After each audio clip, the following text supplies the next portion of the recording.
Next chapter ਆਪਾਂ ਜਿਹੜਾ start ਕਰਨਾ ਦੈਟ ਇਜ਼ ਮਲਟੀਪਲ ਪੁਆਇੰਟ। ਇਹ ਚੈਪਟਰ ਥੋੜ੍ਹਾ ਜਿਹਾ ਕਨਫਿਊਜ਼ ਕਰ ਸਕਦਾ, ਠੀਕ ਹੈ, ਕਿਉਂਕਿ ਇਹਦੇ ਵਿੱਚ ਇੱਕੋ ਚੀਜ਼ ਨਹੀਂ ਹੈਗੀ। ਜਿੱਦਾਂ ਪਹਿਲਾਂ ਆਪਾਂ ਕੀਤਾ ਐਸਮਟੋਡਿਕਲ ਮੈਥਡ ਸੀਗਾ ਕਰ ਦੋ, ਫਿਰ ਆਪਾਂ ਕੀਤਾ ਕਨਵੈਕਸ ਕਨਕੇਵਿਟੀ, ਉਹ ਵੀ ਡੈਰੀਵੇਟਿਵ ਪੋਜ਼ਿਟਿਵ ਆ ਤਾਂ ਕਨਕੇਵ ਅਪਵਰਡ ਆ, ਨੈਗੇਟਿਵ ਆ ਤਾਂ ਕਨਕੇਵ ਡਾਊਨਵਰਡ ਆ, ਠੀਕ ਹੈ। ਮਲਟੀਪਲ ਪੁਆਇੰਟਸ ਤੁਹਾਨੂੰ ਦੇਖਣਾ ਪੈਣਾ, ਇਹ 'ਚ ਅਲੱਗ-ਅਲੱਗ ਕੇਸ ਹੋਣੇ ਆ। ਸਭ ਤੋਂ ਪਹਿਲਾਂ ਸਿੰਗੂਲਰ ਪੁਆਇੰਟ ਡੈਫੀਨੇਸ਼ਨ ਦੇਖ ਲੈਂਦੇ ਕੀ ਹੈਗੀਆਂ। Singular point, a point on curve at which the curve behaves in an extraordinary manner is called singular point। ਜੇ ਸਿੰਗੂਲਰ ਪੁਆਇੰਟ ਉਹ ਹੁੰਦਾ ਜਿਹਦੇ ਵਿੱਚ ਕਰਵ ਕੋਈ ਅਲੱਗ ਤਰੀਕੇ ਦਾ ਮੈਨਰ ਕਰੇ, ਠੀਕ ਹੈ। ਦੋ ਤਰ੍ਹਾਂ ਦੇ ਸਿੰਗੂਲਰ ਪੁਆਇੰਟਸ ਹੁੰਦੇ ਆ, ਪੁਆਇੰਟ ਆਫ ਇਨਫਲੈਕਸ਼ਨ ਜਿਹੜਾ ਆਪਾਂ ਪਹਿਲਾਂ ਕਰ ਚੁੱਕੇ ਆ, ਮਲਟੀਪਲ ਪੁਆਇੰਟਸ। ਇਸ ਚੈਪਟਰ 'ਚ ਅਸੀਂ ਮਲਟੀਪਲ ਪੁਆਇੰਟ ਡਿਸਕਸ ਕਰਨੇ ਆ, ਠੀਕ ਹੈ। ਸਭ ਤੋਂ ਪਹਿਲਾਂ ਮਲਟੀਪਲ ਪੁਆਇੰਟ ਕੀ ਹੁੰਦੇ ਆ? ਇਹ point on the curve through which more than one branches of the curve passes is called multiple point। ਇੱਕ ਪੁਆਇੰਟ ਜਿੱਤੋਂ ਕਿੰਨੀਆਂ ਸਾਰੀਆਂ ਇੱਕ ਕਰਵ ਦੀਆਂ ਕਿੰਨੀਆਂ ਸਾਰੀਆਂ ਬ੍ਰਾਂਚਿਸ ਪਾਸ ਕਰਨ ਉਹਨੂੰ ਅਸੀਂ ਬੋਲ ਦਿੰਦੇ ਆ ਮਲਟੀਪਲ ਪੁਆਇੰਟ। ਐਗਜ਼ਾਮਪਲ ਇਹਦੀ ਕਿੱਦਾਂ? ਜਿੱਦਾਂ ਮੰਨ ਲਓ ਆਹ ਸਾਡੇ ਕੋਲ ਪੁਆਇੰਟ ਹੈ ਕੋਈ, ਐਦਾਂ ਕਰਕੇ ਕਰਵ ਆ, ਮੰਨ ਲਓ ਕੋਈ ਇੱਦਾਂ ਕਰਵ ਆ। ਹੁਣ ਇਹ ਪੁਆਇੰਟ ਦੇ ਵਿੱਚੋਂ ਆਹ ਵਾਲਾ ਪੋਰਸ਼ਨ ਵੀ ਪਾਸ ਕਰਦਾ ਪਿਆ, ਇਹ ਵਾਲਾ ਪੋਰਸ਼ਨ ਵੀ ਪਾਸ ਕਰਦਾ, ਇਹ ਵਾਲਾ ਪੋਰਸ਼ਨ ਵੀ ਪਾਸ ਕਰਦਾ, ਇਹ ਵਾਲਾ ਵੀ। ਸੋ ਇਹ ਪੁਆਇੰਟ ਕਿਹੜਾ ਹੋ ਗਿਆ? ਮਲਟੀਪਲ ਪੁਆਇੰਟ ਹੋ ਗਿਆ, ਠੀਕ ਹੈ। ਸੋ ਇਹਦੀ ਡਬਲ ਪੁਆਇੰਟ ਕੀ ਹੋਊਗਾ? ਇਹ ਕਰਵ ਇਹ point on the curve through which two branches of the curve passes is called double point. Double point ਜਿਹਦੇ ਵਿੱਚੋਂ ਸਿਰਫ ਦੋ ਬ੍ਰਾਂਚਿਸ ਪਾਸ ਕਰਨ ਉਹਨੂੰ ਅਸੀਂ ਬੋਲ ਦਿੰਦੇ ਆ ਡਬਲ ਪੁਆਇੰਟ। ਹੁਣ ਡਬਲ ਪੁਆਇੰਟਸ ਦੀਆਂ ਅੱਗੇ ਪਾਰਟਸ ਹੁੰਦੇ ਆ, ਟਾਈਪਸ ਹੁੰਦੀਆਂ, ਨੋਡ, ਕਸਪ ਔਰ ਕੰਜੂਗੇਟ। ਨੋਡ ਕੀ ਹੁੰਦਾ? A node is a point on the curve through which two real branches of the curve passes and two tangents at which are real and distinct, thus P is node।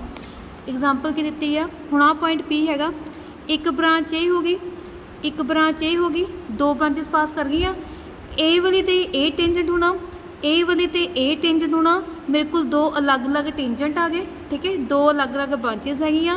तो यदा मतलब two tangents at which are real and distinct, दो tangent होने आ, real होण ते distinct होण मतलब डिफरेंट होण, इट मीनस वो पॉइंट हुंदा Nord.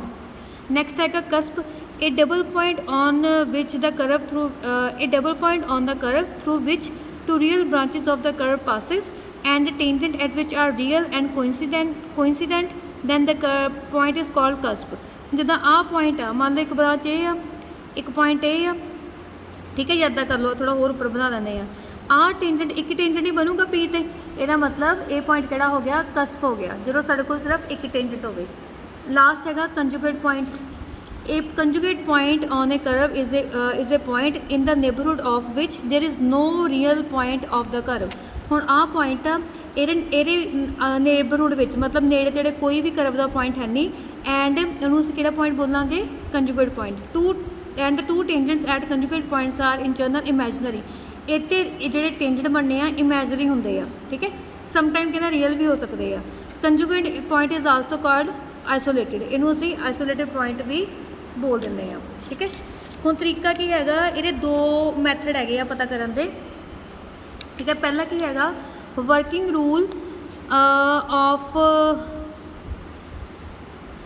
Rule for finding the nature of origin which is a double point. जे सानू ओरिजिन ते क्या होया, ओरिजिन चैक करना कि ओरिजिन केड़ा डबल पॉइंट है, ओहदा मैथड की हैगा find the tangents at the origin by equating to zero the lowest term in x and Y.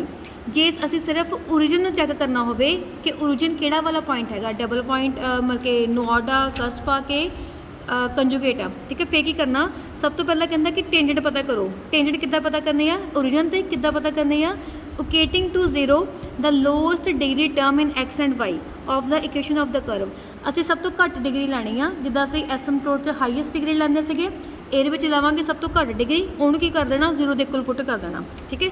ਜੇ ਤਾਂ ਕਹਿੰਦਾ ਪਈ ਸਾਡੇ ਕੋਲ ਦੋ ਟੇਂਜੈਂਟ ਆਉਂਦੇ ਆ, if the two tangents are imaginary, ਜੇ ਮੇਰੇ ਕੋਲ ਏਓਟਾ ਦੀ ਵੈਲਿਊ ਆਉਂਦੀ ਪਈ ਉੱਥੋਂ, then the origin is conjugate point, जोड़ा ओरिजिन वाला पॉइंट होना वो कंजूगेट पॉइंट होना।